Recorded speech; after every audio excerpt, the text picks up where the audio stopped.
Pour l'heure, les amis, Gus le Doc, moi aussi, on va essayer de ranger son bureau grâce à Sophie Héra. Rebonsoir Sophie. Bonsoir. Bah oui, il faut le ranger son bureau. Alors le bureau, en plus, il y en a plusieurs. Oui, mais c'est compliqué de rester concentré et efficace quand le bureau déborde, quand il y en a partout sur le plan de travail et qu'on cherche le dossier qui est super urgent ou la batterie de l'ordinateur, enfin le chargeur de la batterie qui est en train de complètement se terminer. On est à 5%, donc panique à bord.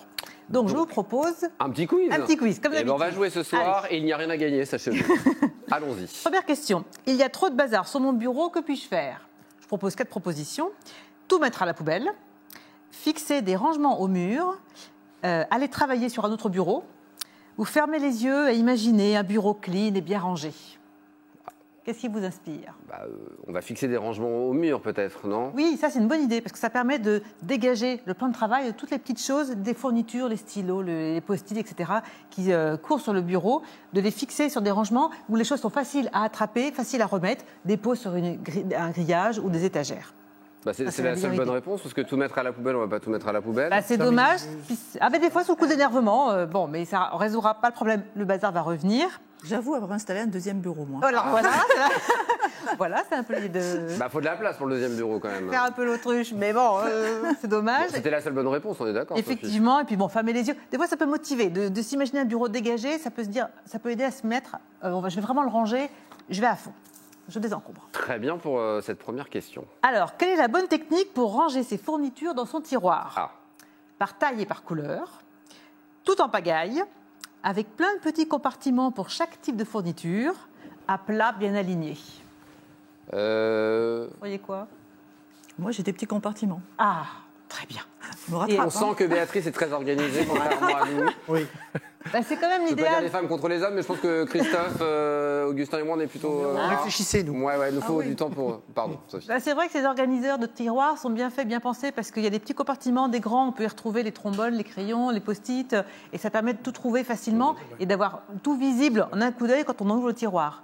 Et ça évite aussi que tout roule au fond, dès qu'on ouvre le tiroir, qu'on referme, tout qui se balade. Tout en pagaille, c'est facile de ranger tout en pagaille. Sauf que quand il faut retrouver, c'est compliqué, on perd du temps, on s'énerve, puis on va racheter, c'est quand même dommage.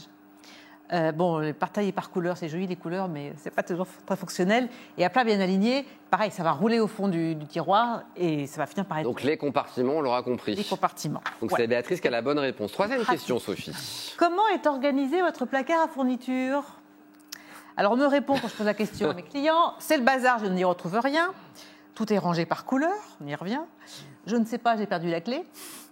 Par type de fourniture, la papeterie d'un côté, le matériel de l'autre. Voilà la bonne réponse.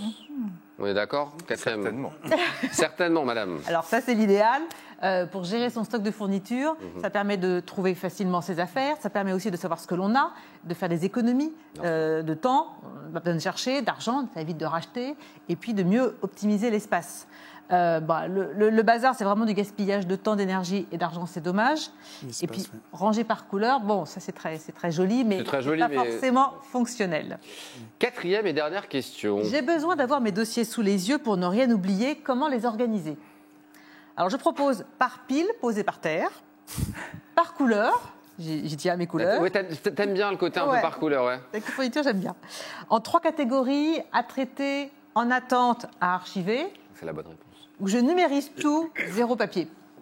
Le côté numérisation, c'est plutôt pas mal. C'est plutôt pas mal. Le piège, c'est que des fois, le bazar qui était sur le bureau disparaît, mais on le retrouve dans l'ordinateur. L'organisation vaut aussi dans l'ordinateur. Je crois que le côté 3 catégories, c'est plutôt pas mal. Alors, c'est plutôt pas mal, mais c'est bien pour des projets, pour des missions. Parce qu'à traiter, donc, il faut s'en occuper. En attente, j'ai géré, j'attends une réponse. À archiver, il faudra le ranger. Par contre, c'est vrai que pour des dossiers clients, des dossiers fournisseurs, là, les couleurs, c'est sympa.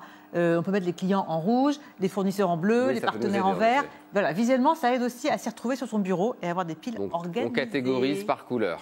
Par couleur et par thème. Voilà pour toutes les informations. Ordolis.fr pour toutes les informations. C'est ton site internet. Sophie, merci beaucoup d'être venue en plateau.